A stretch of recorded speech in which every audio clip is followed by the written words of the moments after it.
Rajesh law centre में आप लोगों का स्वागत है। आज हम लोग चर्चा करेंगे इंटरप्लीडर सूट किसे कहते हैं। अंतराभिवाची वाद, इसके महत्व के बारे में अगर हम आपको बता दें तो आप लोग चाहे PCSJ की तैयारी कर रहे हो, किसी भी स्टेट का हायर जुडिशरी सर्विस की तैयारी कर रहे हो या एकेडमिक एग्जाम के लिए हो, हर एक स्तर के लिए बहुत महत्वपूर्ण है। लगातार यहाँ से प्रश्न प्रारंभिक परीक्षा, मुख्य परीक्षा और इंटरव्यू में पूछे जाते हैं। एकेडमिक एग्जाम में टिप्पणी लिखने के लिए आता है, मेंस में भी PCSJ में लिखने के लिए आता है, इंटरव्यू में भी खूब पूछा जाता है। इंटरप्लीडर सूट क्या है, यह कब लाया जाता है, यह कब नहीं लाया जाता है। यानी यहाँ से जितना भी तरह से प्रश्न बनाया जा सकता है, बना बना के अक्सर पूछा जाता है। आप कहीं का अक्सर यूट्यूब वगैरह पे लोग मॉक टेस्ट भी डालते हैं इंटरव्यू के बारे में, उसमें भी देखिए खूब पूछते हैं लोग, जबकि इसमें कोई दम नहीं है। इंटरप्लीडर सूट इज वेरी इजी, बहुत आसान है इसे समझना, लेकिन बैरक्ट में जो भाषा लिखी हुई है वो थोड़ा सा जटिल है। एक बार मैं बता दूंगा, जीवन में आप कभी नहीं भूलेंगे। आइए इसी पे चर्चा करते हैं हम लोग। हाँ, जैसा कि यहाँ देखिए मैंने नोटिस भी यहाँ पे डाल रखा है कि PCSJ, APO, HJS किसी भी स्टेट का हो, आप तैयारी करना यदि चाहते हैं या कहीं तैयारी कर रहे हैं लेकिन आप संतुष्ट नहीं हैं, तो आप इस नंबर पे संपर्क करके आप क्लास ज्वाइन कर सकते हैं अपनी सुविधा अनुसार। हमारे यहाँ ऑनलाइन और ऑफलाइन दोनों प्रकार की क्लास की सुविधा उपलब्ध है। इंटरप्लीडर सूट है क्या, इसका रिलेशन कहाँ से है, तो CPC से इसका रिलेशन है। यानी ये सिविल प्रक्रिया संहिता के धारा 88, आदेश 35, नियम 1 से 6 तक इसका उल्लेख किया गया है। वही मैंने यहाँ पे लिखा, देखिए धारा 88। इंटरप्लीडर सूट का उल्लेख कहाँ है, सेक्शन अगर पूछा जाएगा तो 88, ऑर्डर पूछा जाएगा तो 35, और ऑर्डर में कितने रूल हैं टोटल, तो रूल हैं 1 to 6। यानी आदेश 35 में मात्र 6 नियम हैं जो इस धारा 88 के साथ पढ़े जाते हैं। देखिए, जब तक आप धारा और ऑर्डर को एक साथ नहीं समझेंगे तब तक आप इंटरप्लीडर सूट को कंप्लीटली नहीं समझ सकते हैं, क्योंकि दोनों में थोड़े थोड़े उत्तर इसके लिखे गए हैं। तो हमें सबसे पहले समझना है कि अंतराभिवाची होता क्या है, अंतराभिवाची वाद है क्या, ये कब लाया जाता है, ये कब नहीं लाया जाता है, बस इतनी सी बात समझना है। तो आइए सिंपली शुरू करते हैं हम लोग। सबसे पहले देखिए आप लोग, इंटरप्लीडर सूट में कम से कम 3 लोग होना चाहिए, कम से कम 3 लोग। तो मैं यहाँ 3 लोगों का उल्लेख कर देता हूँ, एक का, एक खा, एक गा, ठीक, और एक कोट बना देता हूँ। ये देखिए कोट मैंने बना दिया। कोई भी वाद लेकर के आएंगे तो बिना कोट के तो काम ही नहीं चलेगा। हर मामले में जो है आपको कोर्ट में, न्यायालय में तो जाना ही होगा। अब एक सिंपल सी भाषा आप समझिए कि कोई भी वाद, जनरली जितने भी सूट होते हैं वो वादी और प्रतिवादी के मध्य लाए जाते हैं। यानी वाद जो लाता, यानी जो मुकदमा दायर करता है उसको वादी कहा जाता है, जिसके विरुद्ध मुकदमा दायर किया जाता है उसे प्रतिवादी कहा जाता है। अर्थात प्लेंटिफ एंड डिफेंडेंट। वाद लाने वाला व्यक्ति प्लेंटिफ, जिसके अगेंस्ट लाया जाता है उसको डिफेंडेंट कहते हैं। जब वाद लाने वाला व्यक्ति माइनर होता है, अवयस्क है या मानसिक रूप से अक्षम व्यक्ति है, यानी अंडर 18 ईयर्स है या मानसिक रूप से वो अक्षम है, विकृत है, पागल है, तब उसकी तरफ से वाद जो व्यक्ति लाता है उसे वाद मित्र कहते हैं। वो उसके घर के लोग भी हो सकते हैं, कोई अथॉरिटी, कोई ऑफिसर भी हो सकता है जिसे कोर्ट ने मंजूरी दे दी।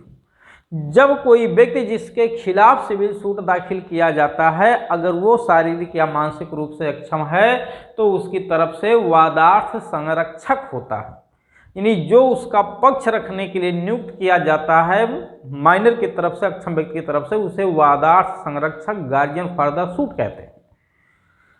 तो जनरली वादी प्रतिवादी के मध्य आता है, अगर अक्षम है तो वादी की तरफ से वादमित्र, प्रतिवादी की तरफ से वादार्थ संरक्षक होता है, सीधी सी बात है। इनके बारे में उल्लेख कहाँ किया गया है? आर्डर 33 सीपीसी में किया गया है। जब मैं आर्डर 33 पे वीडियो बनाऊंगा अगर, तो मैं वहाँ इनके बारे में बता दूंगा। तो आज वादी प्रतिवादी के मध्य सामान्यतः जितने भी वाद होते हैं उसमें वादी एवं प्रतिवादी के मध्य वो वाद लाए जाते हैं, यानी दो व्यक्ति होते हैं वादी प्रतिवादी। हाँ, एक से अधिक वादी भी हो सकते हैं, एक से अधिक प्रतिवादी भी हो सकते हैं, लेकिन इंटरप्लीडर सूट इसका एक्सेप्शन है। यहाँ वाद दो वादी प्रतिवादी के मध्य ना ला करके दो प्रतिवादियों के बीच लाया जाता है। जरा समझिए, जो सामान्य वाद है वो वादी एवं प्रतिवादी के मध्य लाया जाता है, लेकिन इंटरप्लीडर सूट वादी एवं प्रतिवादी के बीच ना हो करके दो प्रतिवादियों के बीच होता है। अब कैसे होता है इसी को समझना है। यहां लिखा हुआ, और ये सूट किसी भी संपत्ति के बारे में हो सकता है, वो धन भी हो सकता है यानी मनी, वो डेप्ट भी हो सकता है अर्थात ऋण, वो मूवेबल प्रॉपर्टी हो सकती है अर्थात चल संपत्ति, वो इमूवेबल प्रॉपर्टी भी हो सकती है अर्थात अस्थावर संपत्ति या अचल संपत्ति। तो ऋण के बारे में, किसी धनराशि के बारे में, किसी चल संपत्ति या अचल संपत्ति के बारे में इंटरप्लीडर सूट लाया जा सकता है। अब यहां से प्री में प्रश्न पूछा जा सकता है आपसे कि इंटरप्लीडर सूट निम्नलिखित में से किस संपत्ति के विरुद्ध लाया जाता है? विकल्प दे दिया जाएगा, केवल चल संपत्ति, केवल अचल संपत्ति, ठीक है, किसी ऋण या धनराशि के बारे में, केवल उपरोक्त सभी। तो उपरोक्त सभी विकल्प आपका सही हो जाएगा, नहीं आ रहा है तो आप गलत कर देंगे। अब यहाँ पे होता क्या है इंटरप्लीडर सूट में? इंटरप्लीडर सूट में दो या अधिक व्यक्ति, कम से कम दो, इसलिए मैंने यहाँ दो यहाँ बनाया पहले, दो या अधिक व्यक्ति परस्पर विरोधी हित का दावा करते हैं। किसके बारे में? किसी ऋण के बारे में, किसी धनराशि के बारे में, या चल संपत्ति या अचल संपत्ति के बारे में। यानी जब दो या अधिक व्यक्ति किसी धन, ऋण, जंगम या स्थावर संपत्ति के बारे में परस्पर विरोधी हित का दावा करते हैं, प्रतिकूल दावा करते हैं, अर्थात एक कहता है ये मेरा है, दूसरा कहता है ये मेरा है। विरोधी हित का दावा करने का मतलब यही है, एक कहता है ये मेरा है यानी ये मुझे मिलना चाहिए, दूसरा कहता है ये मुझे मिलना चाहिए, तो ये प्रतिकूल दावा हो गया ना, इसी को कहते हैं विरोधी हित का दावा। तो जब दो या अधिक व्यक्ति किसी ऋण, धन, जंगम संपत्ति या स्थावर संपत्ति के बारे में परस्पर विरोधी हित का दावा किसी थर्ड पर्सन से करते हैं, किसी तृतीय पर्सन से करते हैं, तो का और खा इस संपत्ति के बारे में परस्पर विरोधी हित का दावा इस गा नामक व्यक्ति से करते हैं, क्योंकि इस गा नामक व्यक्ति के ये पजेशन में है, संपत्ति कब्जे में है, लेकिन ये गा नामक व्यक्ति का इस संपत्ति पे किसी भी प्रकार का कोई हित नहीं है, कोई राइट नहीं है, सिवाय उस संपत्ति के रखरखाव में आने वाले खर्च के। यानी संपत्ति जो इसके कब्जे में है, इसकी देख रेख में जो खर्च आ रहा है उतना ही इसका इस पे राइट है, उतना ही प्रभार है, ठीक है। जैसे मान लेते हैं पिछले 1 महीने से कब्जे में है, इसके संपत्ति इसके कब्जे में रखी हुई है, तो 1 महीने में 100 रुपया उसकी देख रेख में खर्च आया है, तो ये 100 रुपये का केवल इसका इस प्रॉपर्टी पे राइट है, और यह व्यक्ति इन दोनों को संपत्ति देने के लिए रेडी भी है, तैयार भी है, क्योंकि ये दोनों इससे मांग कर रहे हैं। लेकिन का कह रहा है ये पूरी प्रॉपर्टी मुझे दे दो, गा से खा कह रहा है मुझे दे दो। तो दोनों परस्पर विरोधी हित का दावा इस संपत्ति के बारे में गा नामक व्यक्ति से करते हैं। ये गा नामक व्यक्ति का इस संपत्ति पे केवल रखरखाव यानी प्रभार या खर्च के अलावा किसी भी प्रकार का कोई हित नहीं है, और गा नामक व्यक्ति ये संपत्ति इन दोनों को देने के लिए भी रेडी है, लेकिन बस ये गा कहता है कि तुम लोग पहले ये क्लियर कर लो कि प्रॉपर्टी दें किसे। तो का कहता है मुझे दे दो, खा कहता है मुझे दे दो। अरे भाई ये बात ठीक है कि मैं दूं किसको, जिसका उस पर राइट क्लियर हो मैं उसको ना दूंगा। ठीक है, जैसे समझिए मैं यही दृष्टांत देता हूं। एक घोड़ा रात में जो है भागते भागते गा नामक व्यक्ति के घर पे आ गया। गा ने उस घोड़े को बांध लिया अपने घर पे, घोड़े को गा ने अपने घर पे बांध लिया। अब रात भर वो बांधा रखा था, सुबह भी बांधा रखा। तीसरे दिन दो लोग खोजते खोजते आ पहुंचते हैं और ये चारा पानी भी दे रहा था। वो दो लोग आकर के उस घोड़े की मांग गा से करते हैं। गा से का ये मानते ही दो लोग हैं, का कहता है घोड़ा मेरा है मुझे दे दो, खा कहता है घोड़ा मुझे है मुझे दे दो। ठीक, ऐसी स्थिति में खा क्या करेगा, गा क्या करेगा? ऐसी स्थिति में गा क्या करेगा? ऐसी स्थिति में गा घोड़ा तो देने के लिए तैयार है, बस कह रहा है जो हम 3 दिन तक बांध रखे थे उसका जो खर्चा आया है वो मुझे दे दो, बाकी आप लोग घोड़ा ले जाओ, लेकिन पहले ये तो क्लियर हो जाए घोड़े पे राइट किसका है। तो लेकिन ये यहाँ निर्धारण नहीं हो पाता है। तो इन दोनों के मध्य इसका निर्धारण करने के लिए कि घोड़े पे राइट किसका है, गा के द्वारा लाया गया वाद अंतराभिवाची वाद कहलाता है। कैसा वाद? अंतराभिवाची वाद कहलाता है। अब गा क्या उसमें वादी है? नहीं, वादी मतलब जिसका उसमें राइट हो, कोई दावा हो। इसका तो कोई दावा ही नहीं है उसमें, तो ये वादी कैसे हुआ? ठीक है, एक नाम मात्र का वादी कह सकते हैं, रियल में वादी वो नहीं है, क्योंकि यहाँ दोनों जो जवाब दावा लगाएंगे वो इसके खिलाफ नहीं लगाएंगे अपना बचाव, बल्कि ये दोनों एक दूसरे के प्रति अपना दावा पेश करेंगे। तो मेन ये दोनों प्रतिवादी हैं, यही दोनों उसमें जो है जवाब दावा पेश करेंगे अपना। गा तो कुछ नहीं पेश करना, ये तो बस कह रहा हमारा खर्चा जो हो दे दो, बाकी हमें कुछ नहीं चाहिए। लोग खर्चा देने के लिए भी रेडी हैं कि उस पर सहमत भी हैं कि हाँ ठीक है तो आपका खर्चा बन ही रहा है। तो यही है इंटरप्लीडर सूट।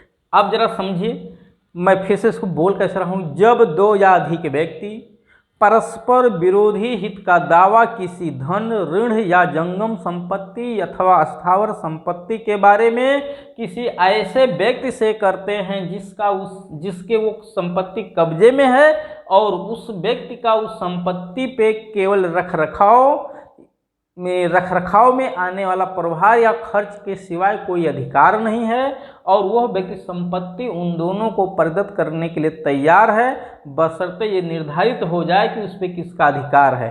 तो इस अधिकार के निर्धारण के लिए इस गा के द्वारा लाया गया वाद ही अंतराभिवाची वाद कहलाता है। यही है धारा 88। अब आप लोग बैरक में धारा 88 को पढ़ेंगे तो बिल्कुल समझ में आ जाएगा। दो या अधिक व्यक्ति होना चाहिए, परस्पर विरोधी हित का दावा कर रहे हों। ऐसे विरोधी हित का दावा किसी ऋण, धनराशि या चल अचल संपत्ति के बारे में हो। ऐसे परस्पर विरोधी हित का दावा किसी ऐसे थर्ड व्यक्ति से किया जा रहा हो जिसका उस संपत्ति पे प्रभार या खर्च के अलावा कोई अतिरिक्त अधिकार ना हो, तब ऐसे व्यक्ति के द्वारा लाया गया वाद अंतराभिवाची वाद कहलाता है। अब प्रश्न ये तो धारा 88 कंप्लीट आपने पढ़ लिया, लेकिन अभी इंटरप्लीडर सूट जो है कंप्लीट नहीं हुआ है। हाँ, धारा 88 में एक अपवाद है प्रोवाइजो कि अगर इन दोनों के मध्य जो विवाद है कि वो किसे मिलना चाहिए प्रॉपर्टी, कोई वाद पहले से किसी कोर्ट में चल रहा है, ऑलरेडी कोई कोर्ट में वो केस चल रहा है, तो यहाँ गा के द्वारा इंटरप्लीडर सूट नहीं लाया जाएगा। क्यों? क्योंकि ऑलरेडी उसी हक को निर्धारण करने के लिए, उसी राइट के निर्धारण के लिए केस चल रहा है। अब हम लोग चलते हैं आदेश 35 में। आदेश 35 का नियम 5 महत्वपूर्ण है, ठीक है, वही परीक्षा की दृष्टि से महत्वपूर्ण है। नियम 5, नियम 5 में अपवाद है कि इंटरप्लीडर सूट दो और दशाओं में भी नहीं लाया जा सकता। एक तो धारा 88 में ही प्रोवाइजो में लिखा है कि जब इन दोनों के मध्य उस हक के निर्धारण के लिए पहले से कोई वाद किसी सक्षम न्यायालय में लंबित हो। दूसरा ये है कि गा जो है अभिकर्ता की हैसियत में और अभिधारी की हैसियत में इंटरप्रेटर सूट अपने स्वामी या अपने भूधारी पे नहीं ला सकता। जैसे ये गा के पास जो संपत्ति है आई है, गा एक मकान पे कब्जा किया हुआ है, एक मकान है, इस मकान पे गा का कब्जा, लेकिन का ने ये मकान गा के कब्जे में सौंप दिया है। या कोई धनराशि या संपत्ति है, का ने मालिक की हैसियत से गा को अपना अभिकर्ता बना करके सौंप दिया है। तो जब कभी संपत्ति का मांग करेगा तो गा किसको सौंपेगा? अपने मालिक को सौंपेगा। अगर उसी मकान को खा कहे कि इस पे मेरा कब्जा है, तो क्या गा खा पे केस वो खा को दे देगा? नहीं, वो अपने स्वामी को देगा। ठीक इसी तरह से अगर गा के पास कोई जमीन है, उस पे गा का कब्जा है, लेकिन कैसे? अभिधारी की हैसियत से। अभिधारी मतलब किराएदार की हैसियत से। तो ये उस भूमि को किसको सौंपेगा या मकान को? अपने भूधारी को, यानी जिसका उस पर राइट है भूमि पे, ठीक है, जो ओनर है उसको सौंप देगा। लेकिन तो ये भी अपवाद है कि अभिकर्ता अपने स्वामी पर या अभिधारी अपने भूधारी पर। अभिधारी को समझिए मोटा मोटा किराएदार, भूधारी मतलब मकान मालिक। तो किराएदार अपने मकान मालिक पे, ठीक है, या कोई लैंड है, जमीन है, तो उसका जो ओनर है उसको ही सौंपेगा। अगर उस पर कोई दूसरा भी दावा करता है तो उसे नहीं सौंपेगा, ना ही उन दोनों के बीच कोई वाद लाएगा। क्यों? क्योंकि यहाँ पे जो अभिधारी या मालिक है वो भूधारी और मालिक है, उसकी हैसियत ज़्यादा है, तो उसी ने ही सौंपा है। तो ये अभिकर्ता की हैसियत में है या भूधारी की हैसियत में है? वो अभिधारी की हैसियत में है। तो विश्वासिक संबंध में है, एक रिलेशन है, संविदात्मक है, तो वहाँ ही उसको अपने मालिक या अभिकर्ता को ही सौंपना होगा। लेकिन अगर ये का मालिक की हैसियत से इसको अभिकर्ता बना करके संपत्ति दे दिया है, कोई संपत्ति दे दिया है, लेकिन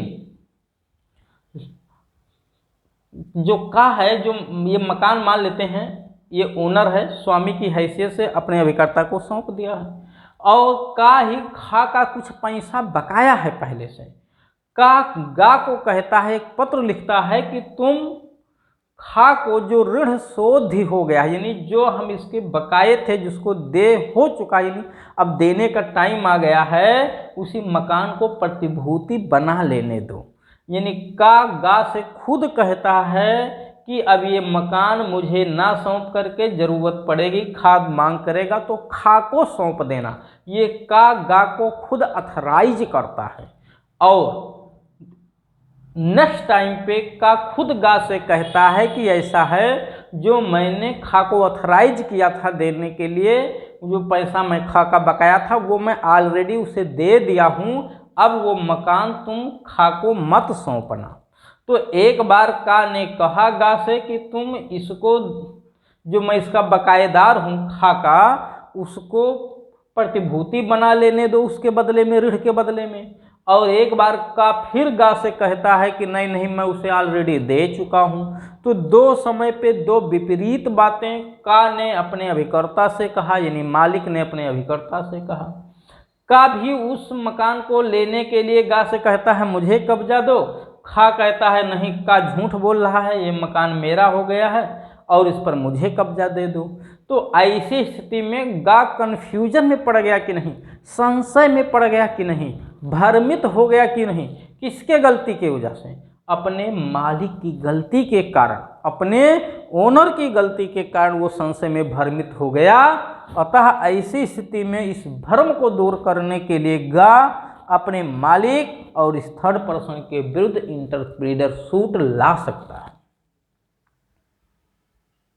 अभी मैंने क्या कहा था कि इंटरप्रेटर सूट अभिकर्ता अपने स्वामी पे नहीं ला सकता, भूधारी पे अभिधारी इंटरप्रेटर सूट नहीं ला सकता।